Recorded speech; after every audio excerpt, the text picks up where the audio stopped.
Welcome to another episode of the Overcome University podcast. I'm your host, Michael Allison. Today's guest is Guy Kawasaki. He's the chief evangelist of Canva and author for the book Remarkable People and the podcast too as well. He's written over 15 books. Guy, welcome to the show, my friend.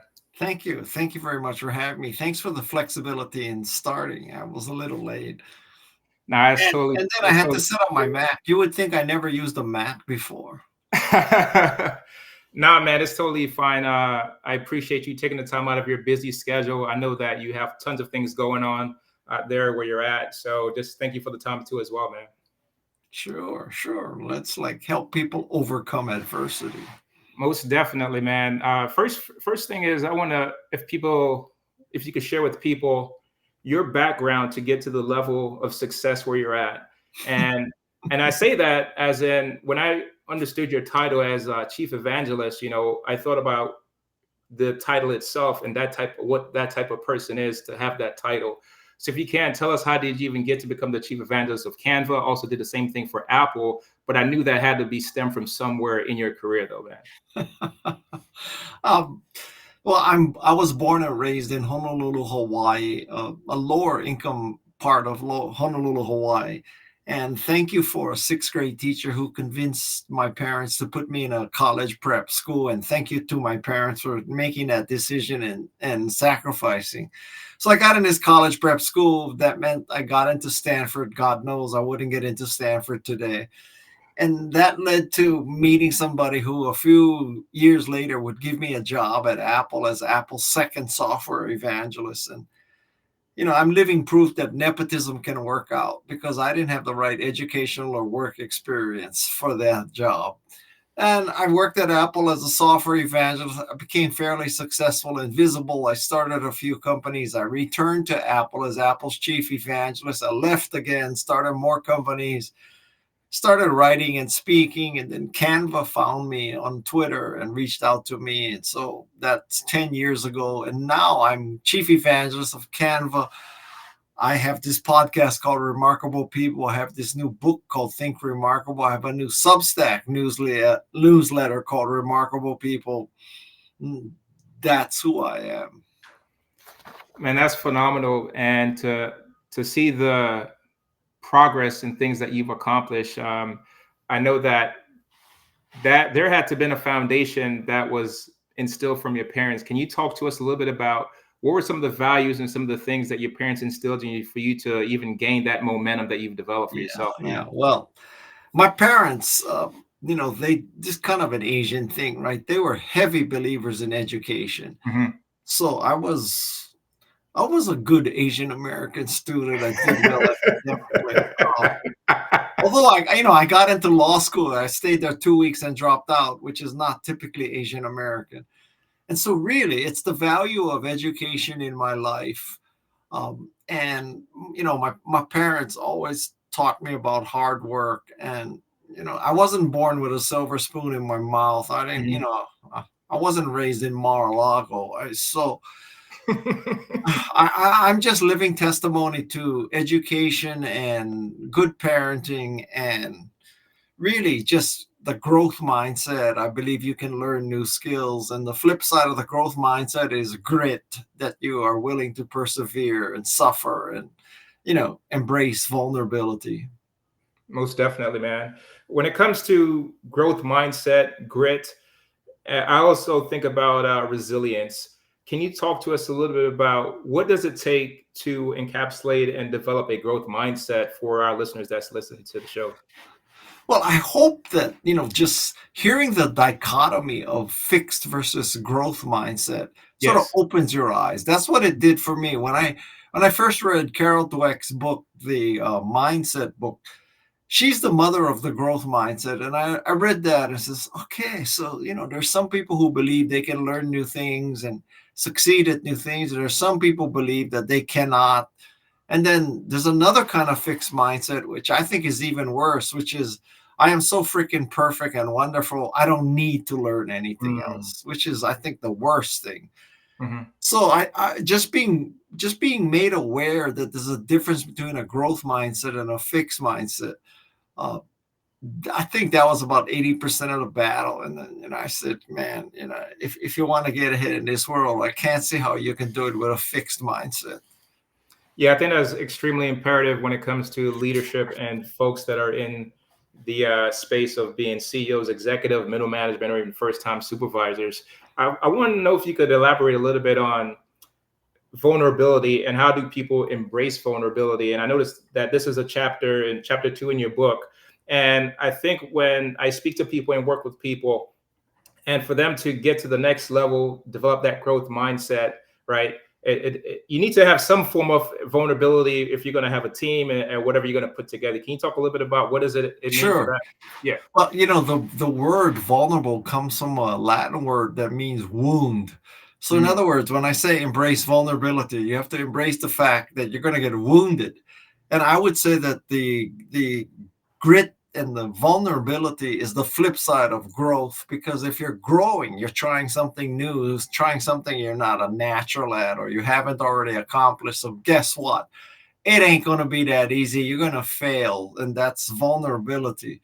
So I think the starting point is to tell people that, listen, if you want to grow, you want to make progress, you're just going to have to embrace the fact that you might get wounded and you might fail, and you got to keep trying. Because if I think you do people a disservice if you tell them, "Oh, you're a natural, and this is gonna be easy," because there's nothing easy. Whether it's athletics or entrepreneurship or academics, there's nothing that's easy.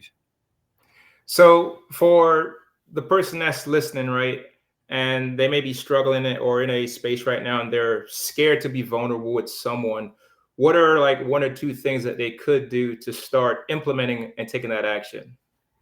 Well, I think that you shouldn't try to do this alone. That you need Hmm. to find supportive people who believe in you, and that's what I think make a lot of people remarkable, is that they Yes. are remarkable because they helped others. They're not looking out for themselves. So, this sixth grade teacher changed my life. I had a couple of football coaches who changed my life. I had an English teacher who changed my life. All of these people, you need to find people who support you. So, the growth mindset is primarily in your head, right? It's part of your psyche.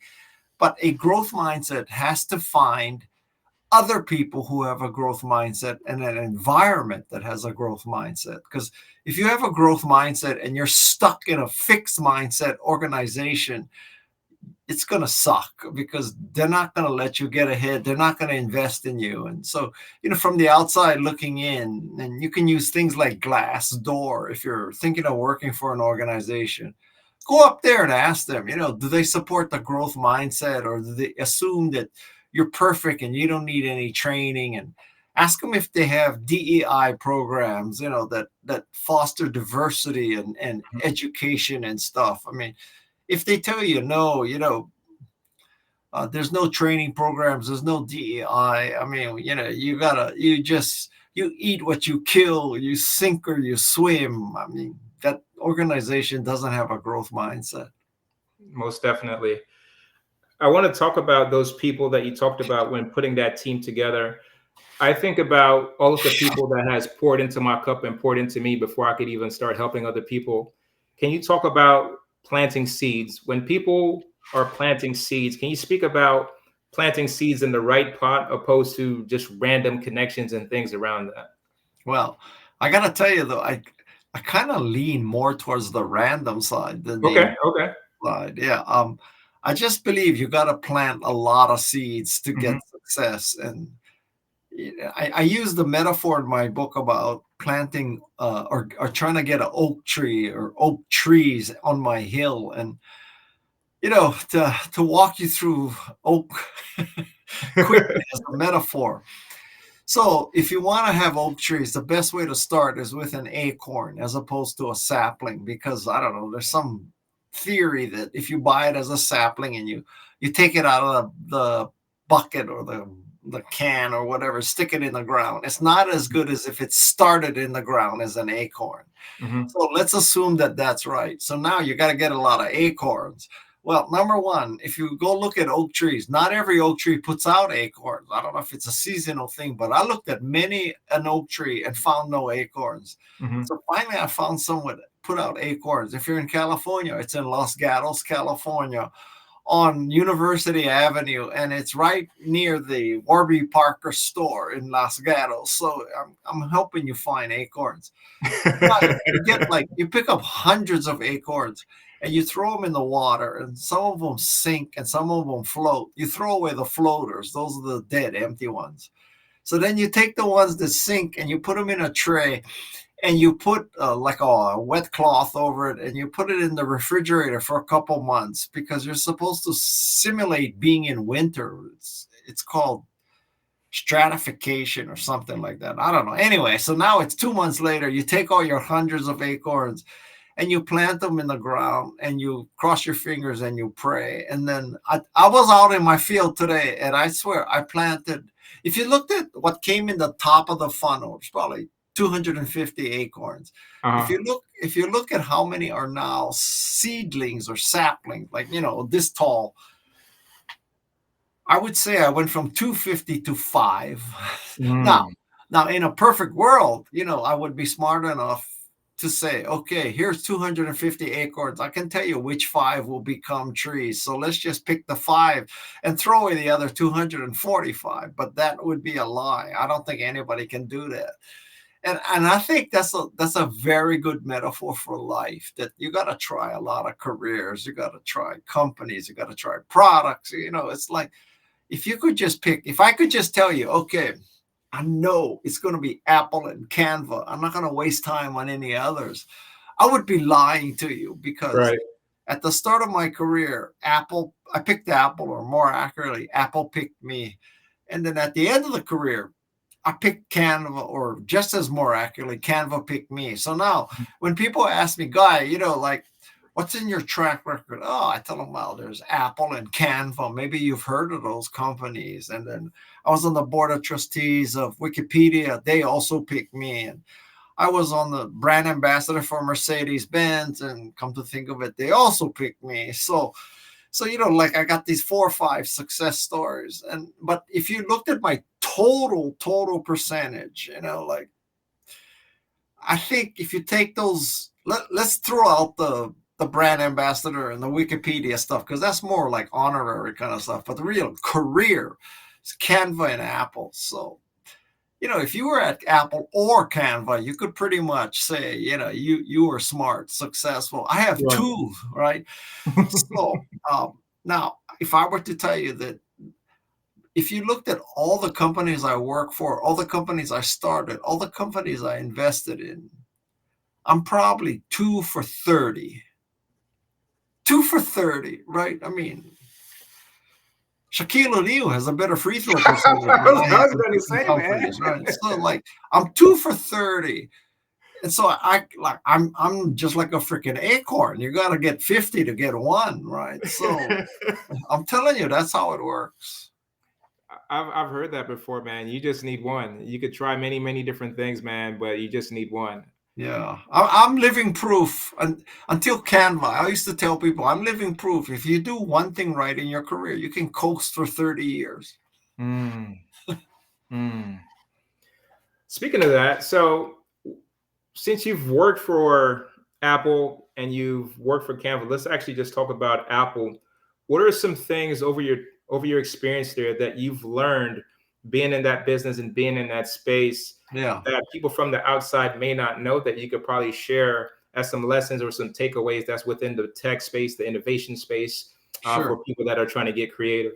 Well, I learned a bulk of this stuff from Steve Jobs. And so Mhm. I want to just pass on what I learned, because, you know, there's still PTSD. You might as well profit from my PTSD. So one thing I learned from Steve Jobs is that there are enough people who care about design. Not everybody cares about design, but enough people care about design, because if enough people didn't care about design, Apple would not be around today. So that's number 1. Mhm. Number 2 is that, good design, the elements is simplicity, and it's like, it's white space. It's not trying to be racist there. The absence of stuff is a positive, right? If you got just too much shit going on, I mean, you want minimalist, you want elegance, you want, just like a lot of white space mentally too. Mhm. So, minimal design and minimal complexity is important. I also learned from Apple that, if you get people to believe in your philosophy of, WYSIWYG, and, what you see is what you get in printing, and what you see is what you get in the video, I mean, the actual computer interface. If you get people to believe in that kind of stuff at a philosophical level, it's pretty easy to sell them something, right? Once you buy into the vision that, yeah, your computer should be graphical user interface, you're not exactly going to go out and buy an MS-DOS machine, right? So, Right. uh, and then I also learned that, uh, you know, you should hire people who are better than you at your job, not worse than you, because you want to, always be like shining above them. Instead, you should take great pride that, people in your room, people in your company, people on your direct reports, that they can do their job better than you. Because if you hire people who you can do their job better than you, if you hire people who you can do their job better than they can do their job, you're some kind of loser. I mean, you are a loser. You are a loser. I want to touch on something that you said that Jobs shared with you, and I think it's very important when it comes to other companies and just simplicity. Share with our audience how do you create brand loyalty? How did he create that? As in, every single year there's an iteration of Apple. People still come back to Apple. They don't go anywhere else. Every Yeah. single year there's an innovation when it comes to a product or another product. It could be the MacBook, it could be the Mini, it could be the Yeah. Pods, you name it. You But know, people I, still I, stay I loyal think to the brand. I think the founders set the DNA for a company. And if the founders wanted to create great products, that continues. I mean, Steve obviously is dead. Steve Wozniak is still alive, but he doesn't influence day-to-day decisions at Apple. So, I think Steve set in the DNA of Apple that we make the best products we can. And there are not a lot of companies who believe that. I mean, you could look at a lot of computer companies and you would not look at their products and say, huh, these people really trying to create the best products they can. They're trying to create the cheapest products they can or the most profitable products they can, but they're not about excellence. And I think that that's just in the DNA of a company. And when you have that, people who love products hire other people who love products. And if you follow my earlier theory that, if you hire someone who is designing a product and you're in charge of R&D, you hopefully will hire someone who's better at designing a product than you are. And, it just keeps getting better and better. Right, right. You said something that was very important and key, and you said it twice, and the word was believe. How does one create belief?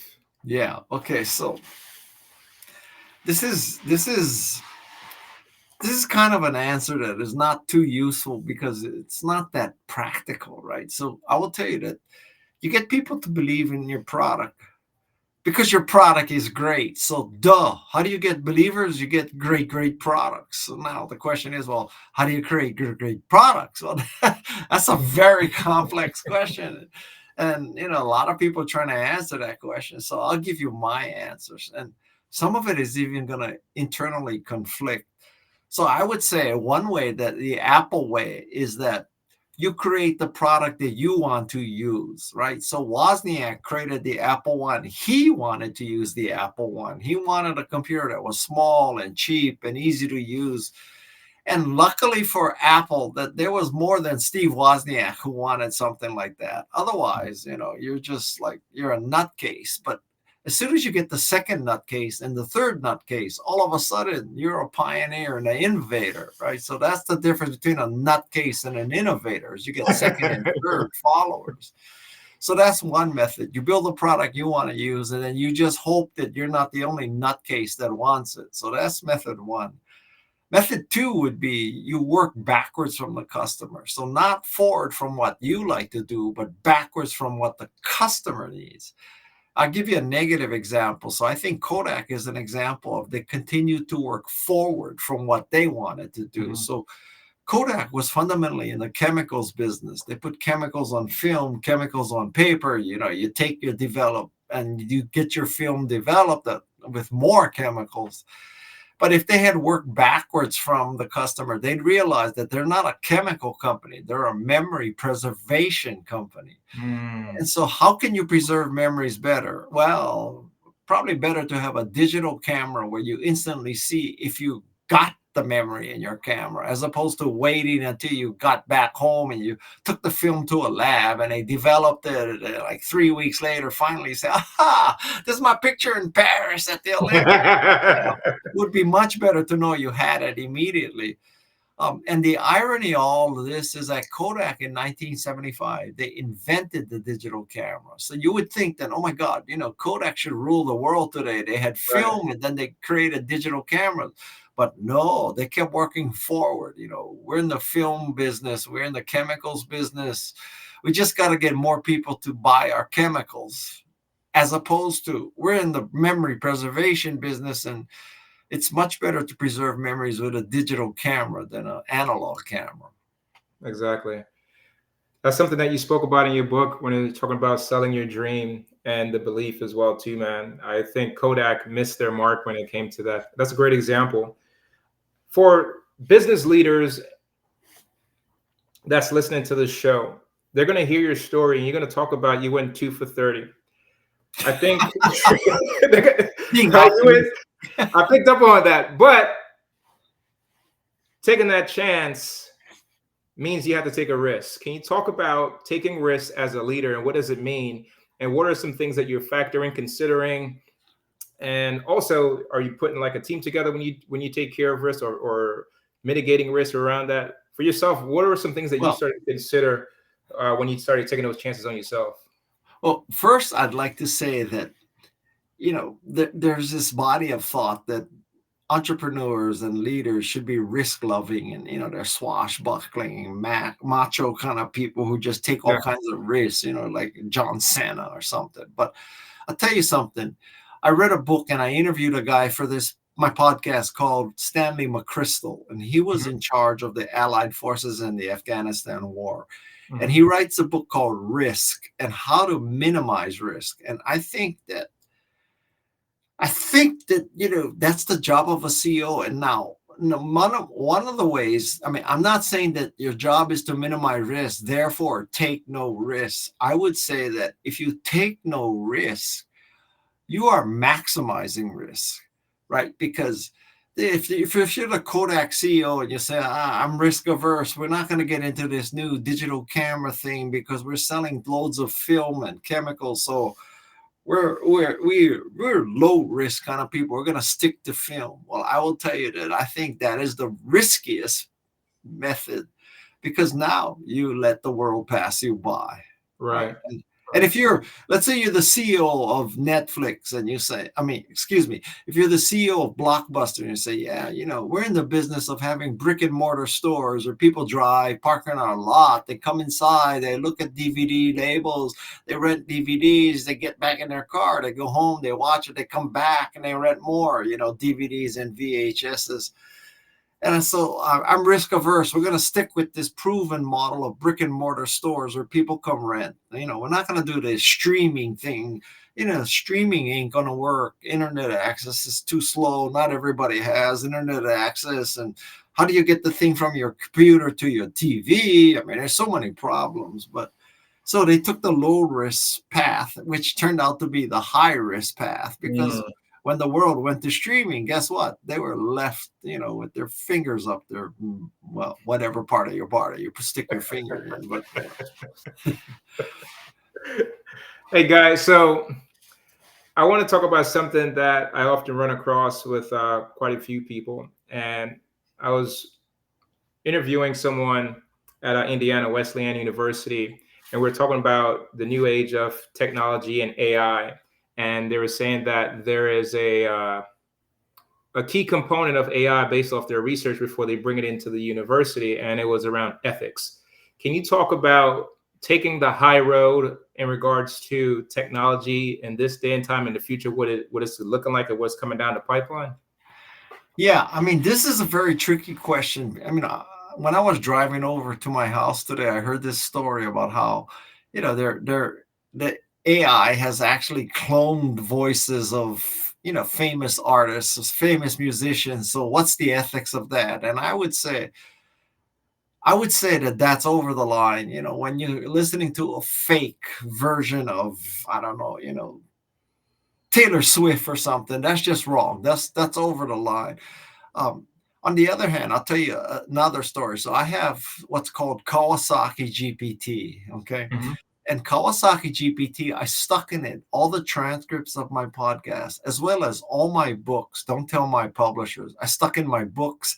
I stuck in my articles. I stuck in my YouTube. So if you went to KawasakiGPT.com and asked the question, like, how many slides should be in a pitch, you'll get an answer from Kawasaki GPT that is better than if I wrote the answer. I promise you, right? Wow. And now, so Wow. Okay. I put all my books in there. So I've been approaching these authors and I said, listen, I interviewed you for my podcast. Right now, there's a I don't know, 1,000-word summary of our interview, but if you want, you can put your entire book into Kawasaki GPT so that when somebody asks a question about the growth mindset, it's not just what we discussed in our interview, but your entire book is in there. And some of these Mm-hmm. authors, of course, what's their first reaction? They check with their publishers, and I tell them, oh, that's mistake number one, because the publisher's going to tell you, no, we don't want to be in that LLM because it's going to cannibalize sales. And I'm sitting there, Michael, I'm sitting there thinking, no, explain to me how it's going to cannibalize sales. So you go to Kawasaki GPT and you say, well, how do you get an environment that supports growth?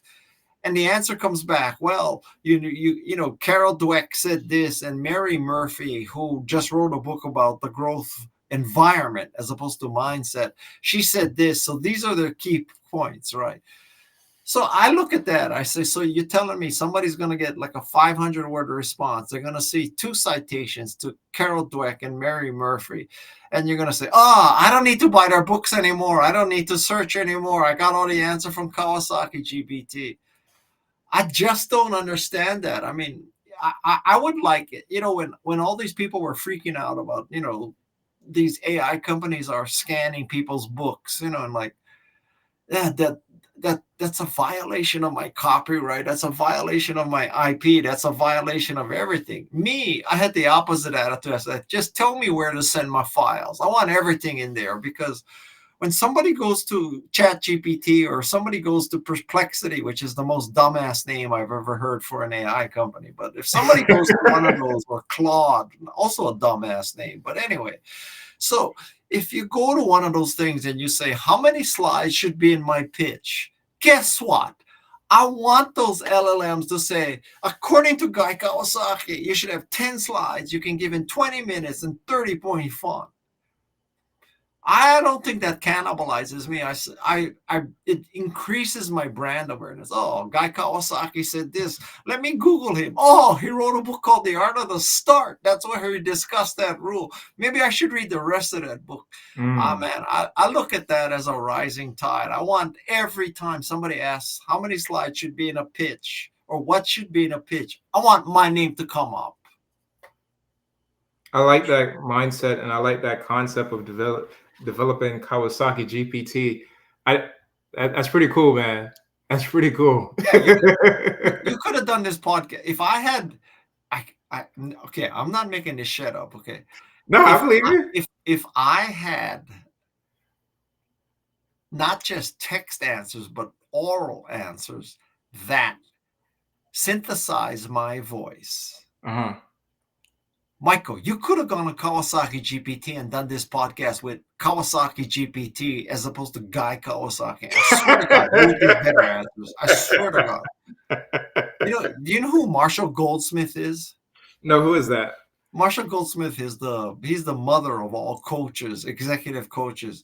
And I just interviewed him, and he told me he put all his writing into, marshallgoldsmith.ai. And he also has his voice synthesized in there. So you could go to marshallgoldsmith.ai and ask him, what does it take to be a leader? Or how should a leader deal with, I don't know, dishonesty? Or what can keep you motivated as a leader? And Marshall Goldsmith will answer in a synthesized voice. I think that's just great. I mean, That is, man. That is. it probably leads to more leads for him. But I got to tell you, in his case, he told me that, Michael, sit down. Your head is going to explode. You're going to get dizzy when I tell you this. So if you want to be one of the people who has access to Marshall Goldsmith, the fee is $400,000. $400,000. Now, the fee for accessing marshallgoldsmith.ai is $0,000. But you know what? I would make the case that, well, he and I, we're both old. So, in a sense, we have enough money to live the rest of our lives. But if I heard this, and let's say I was like, 30, 40 years old, and I really wanted to get like great advice on leadership, and I go to Marshall Goldsmith AI and I ask him a question, and I get answered in his synthesized voice, and I would say, wow, this is such great advice. Imagine if I could really have the real thing with Marshall himself. So you know what? I'll make my company pay the $400,000, and it'll be worth it. I mean, obviously that ain't going to happen too often, but how many times do you need to get somebody to pay you $400,000 to be successful, Michael? That's pretty brilliant on his end, though, to create that, to even come up with that idea and that concept, man. Yeah, Michael, $400,000 here, $400,000 there. Pretty soon it adds up to real money. It does. Let's talk a little about innovation. So, for yourself as an investor, a business owner, and entrepreneur, what are some of the criterias that distinguishes a good idea, a bad idea, that leads to transformation for yourself? Okay, so a good idea is one that you look back on and you say, I was so smart to invest in it. And a bad idea is when you look back and you say, why was I such a dumbass? I know that's not the spirit of what you're asking. You want to know how to recognize at the time what's a good idea or bad idea. What are the criteria for you to have that foresight to be like, you know what, I'm gonna. Okay, but I just want to point out to you, right? Okay. That you are asking someone who admits he's 2 for 32. So you got experience. You got experience, though. Oh, but I would make the case someone who's 2 for 30. That would be like asking Shaquille O'Neal, how do you shoot free throws? Right? I mean, I'm telling you that it's. I wish I could tell you I developed this science, but I think the richest vein for figuring out if you should invest in a company is that the founders have created something that they themselves want to use, that they're not driven by, some McKinsey report or Harvard Business Review or Wired or whatever, right? That they want to use a personal computer, so they created one. They wanted to use a dating site, so they created one. They wanted to use a camera, so they created one. I think that's the richest vein. Now, even the richest vein, it's relative, right? So the richest vein may be 1 out of 100 success, whereas the average is 1 out of 10,000. So you could make a case that, you're 100 times better, but you're still only 1 out of 100. For leaders, how does one set ego aside? Or should one keep an ego whenever they're entering phases in their lives, challenges in their lives? Go ahead.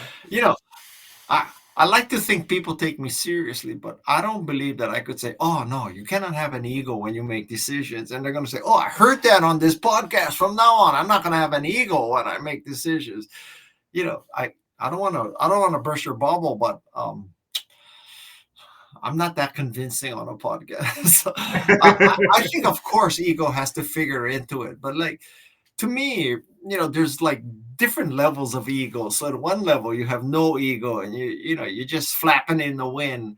Above that, now you have an ego, and you're starting to say no, and you're more selective. And then above that, I would say that the height of ego is, listen, for me to be the most successful I can be, I need to subvert my own ego, right? Like, Mhm. I don't need to be the best guy in everything in this company. I need to find the best people, because if I find the best people, I'm going to be the CEO of the best company. And that's how my ego gets rewarded. Not because I'm, this chicken shit boss who's like better than everybody in a company. You should be able to look around your room. Let's say you're the CEO, right?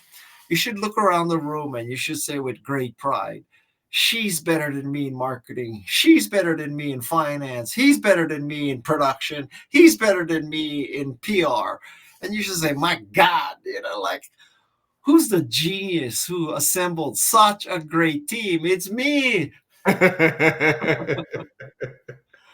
So being the genius that put together such a great team, in all seriousness, when yourself is faced with a challenge, how do you decipher your challenges? How do you fix your challenges? How do you go through your challenges in regards to getting through that so you could benefit and see yourself on the other side, Wow. knowing that adversity is like building up your characters. You're going through all of these different types of experiences, but it teaches you so many lessons on the other side of that.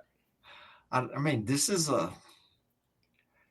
I would like to say you just know, but I mean, again, this is something you can only say looking backwards, right? Mhm. Like, looking, like, I tell you what, on November 6th, let's say Joe Biden stays in the race. November 6th, he wins, right? He's going to look back and say, yeah, I told all those dumbasses who wanted me to step aside I was going to win, and I won, right? Right? I mean, that's what's going to happen, right? Right. And you think the New York Times are going to say, "Oh shit, sorry, we were wrong," no, not at all, right? And and so, I guess what I'm saying is that the winner gets to reinvent history. Yeah. Yeah. Yeah. Yeah. So Yeah. be the winner. Now, I will make the case that, like, what you know yeah, I understand the power of a personality and you want to vote for one person, right? But just for a second here, we're going to have to suspend disbelief. But let's say that Donald Trump isn't the fascist and the evil person we all know he is, right? So Mhm. now you're looking at two people. Maybe it's Obama versus what's the senator from Utah? uh God, what's his name? The senator from Utah that ran against Obama. Okay, so anyway, Uh-huh. so God, why can't I remember his name?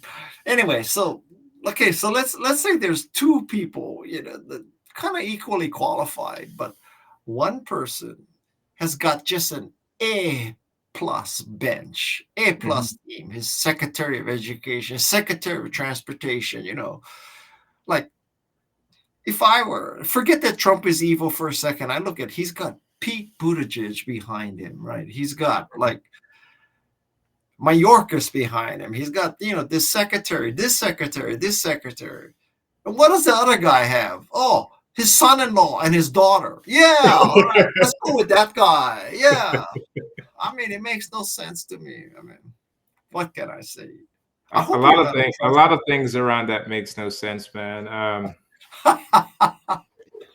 For real, you I'm know, serious. Some you know, stuff doesn't make sense when I look at it, man. I have a theory. What's the theory? My theory is that we must be living in a simulation because you cannot make this shit up. Okay, you cannot make this shit up.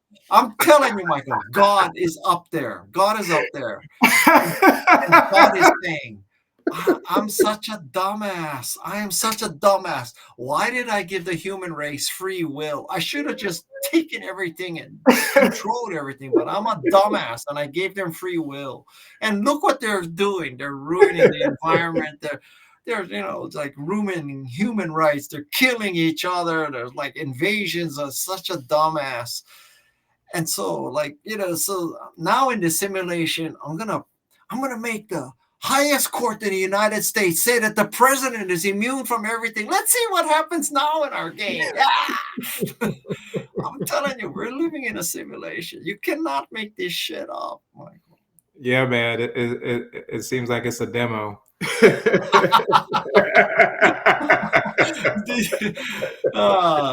Do you know the joke about the demo? No, no, no. Tell me. There's this joke about, like, um, the there's this guy, and he dies, and he's now in hell, and he's burning up for eternity, right? And he says to the devil, "What happened? What you told me, and you showed me it was gonna be. We're gonna play beach volleyball. We're gonna have all the beer we can drink. We can, like, we're gonna be healthy, and we're gonna have a great life. And we're just gonna be partying, And I come down here, I'm dead, and now I'm in hell, and I'm burning up, and I'm in agony." And the devil says, "Well, that was the demo."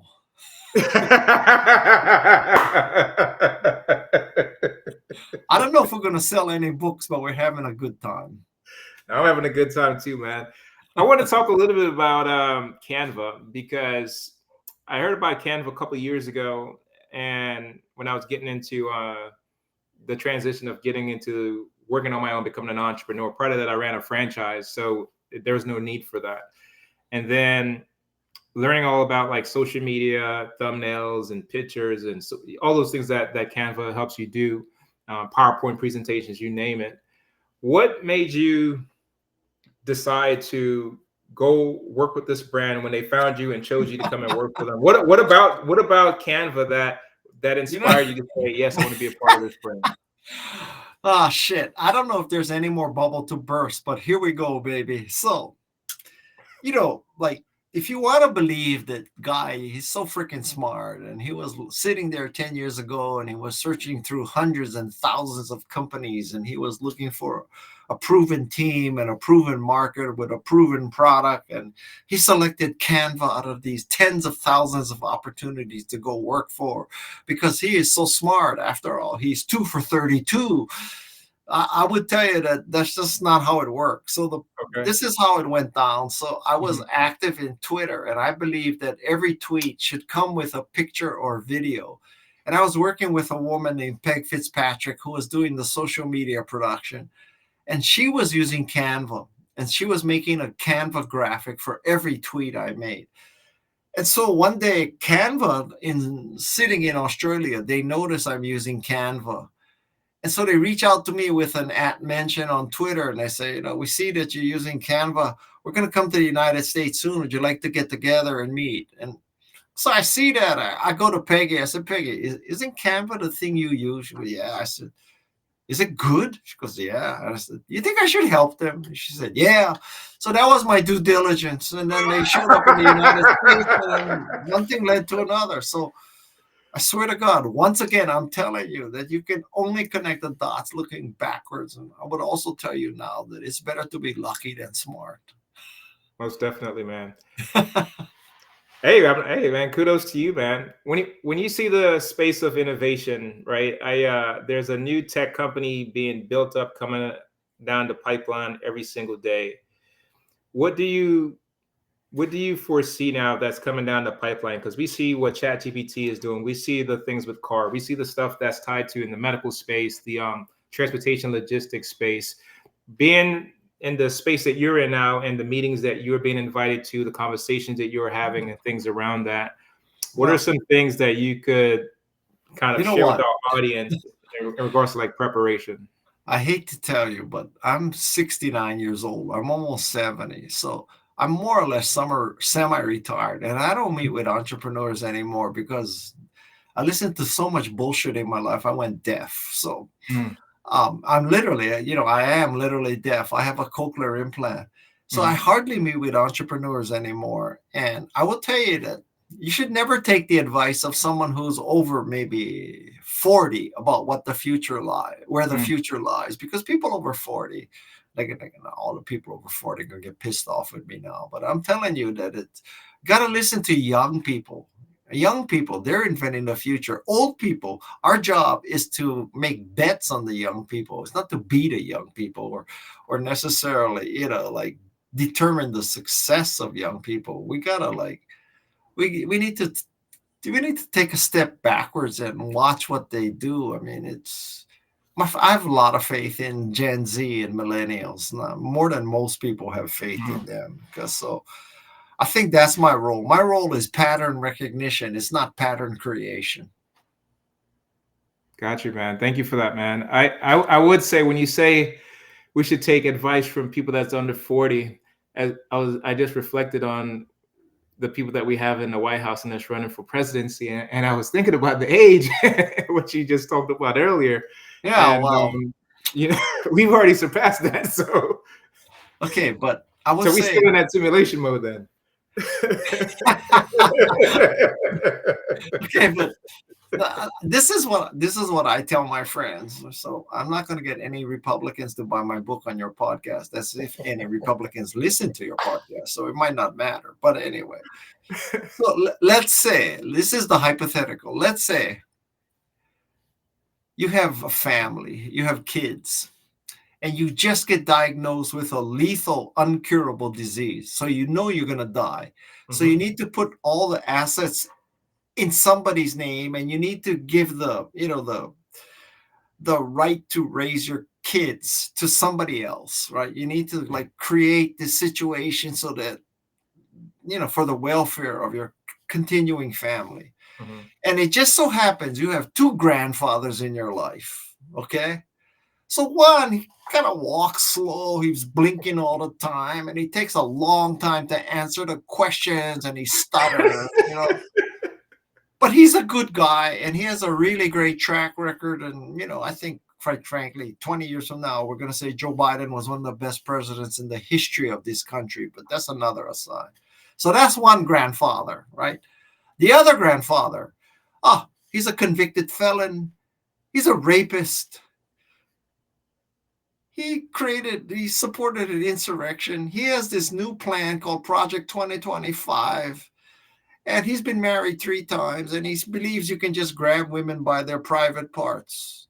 Which grandfather are you going to put in charge of your family? Like, I got a long time, Michael. You think about it deeply. You give me the answer. I mean, I picked that's a quick answer. It's neither, man. That's a quick answer. Right. But I said you only have 2 choices. You cannot pick a third one. It's gonna. I guess it'll go up in smokes. It'll go up in smoke.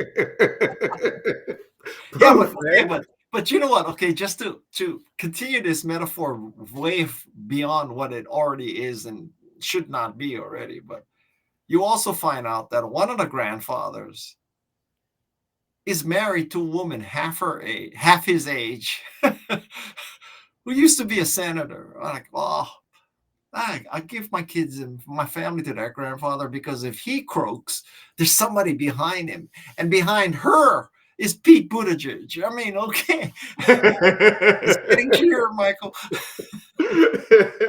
because the team behind the other grandfather, they're in Rikers Island right now. Man, you can't win that one, man. You ain't gonna win that one against me. No. Guys, we get ready to wrap up here, man. Have you lost all your listeners already? No, absolutely not. I wanted to touch on something here in regards to all of those things that you've accomplished and done. Like, I know we're having a good time on the podcast and with this conversation, but I just want to give you your flowers now, man. Congratulations on all the things that you've done and accomplished. You've done over 50 keynote speeches to some of these top companies across the globe, and you've written over 15 books, best-selling books, right? Not all. Well, I know some of the books were best-selling books. Yes. If you can share with our audience, man, what are some key lessons? What are some key takeaways throughout your life that you've experienced, good ones, challenges that they could take away and start implementing it to their lives, or some key actions that they could start taking away from you, man? You know what? You just asked the question that was the genesis of Think Remarkable. It's Mm, basically everything I know, plus everything I learned from all the remarkable people I interviewed, like Jane mhm, Goodall, Neil deGrasse Tyson, Vivek Murthy, Stacey Abrams, Carol Dweck, Angela Duckworth, Stephen Wolfram, Ronnie Lott, Christy Yamaguchi, Andrew Zimmern. I mean, I got a lot of wisdom in my head that I put into that book. mhm. But you asked me like some general lessons, and I'll tell you that I think that if I were advising younger people, I would say, here's a compass for you, which is figure out how to make yourself indispensable to your company, to your organization, to your spouse, to your family. That's what you got to do. And I'll tell you, the starting point of becoming indispensable is you got to keep showing up. I'm telling you, you could separate yourself from 90% of the people. You just freaking keep showing up, because most people do not keep showing up. You would just, you're ahead of 9/10 of the people right there. So keep showing up. It's a matter of grit and perseverance and just paying the price. And, if you're young right now and you're saying, yeah, but I want work-life balance. Work-life balance is a bullshit concept. Work-life balance is like, over the course of your life, hopefully you have as much work and life that balances. I understand that, but that's what you add up at the end of your life. At any given point of your life, it ain't going to be 50-50. So when you're young, you're going to pay the price. It ain't going to be 50-50. When you're old like me, it's all life, no work, right? So the two times even up. And so, give up this thing about, I'm gonna be rich, famous, remarkable, successful, and I have work-life balance. And my idea of a work day is I'm gonna be living in Bali, and 3 hours a day I'm gonna do Zoom calls and work virtually. That's my work-life balance. You ain't gonna succeed like that. You don't get me wrong, you could have a great lifestyle, and but you're not gonna absolutely be remarkable. You could be very happy. And I just want to be clear. God bless you if that's your active choice. God bless you. That's your choice. But if you think you're going to really dent the universe by trying to get work-life balance every day of your life, I don't think that's possible. I think there's going to be times you just got to suck it up, and you just got to work your ass off. I love that, man. Thank you. As you were saying that, I recall when I joined the Marine Corps, and there was some things that was instilled in us once we started going through basic training: pain is weakness, leaving the body, discipline, habits, hard work, perseverance, never quitting, never giving up, mindset. All of those different things that's tied into like what you just summarized for us, man. Because it's not made for the weekend, and No. it's whoever that's going to persevere is always going to endure towards the end. Can, can you imagine saying to your Marine drill instructor, I want work-life balance?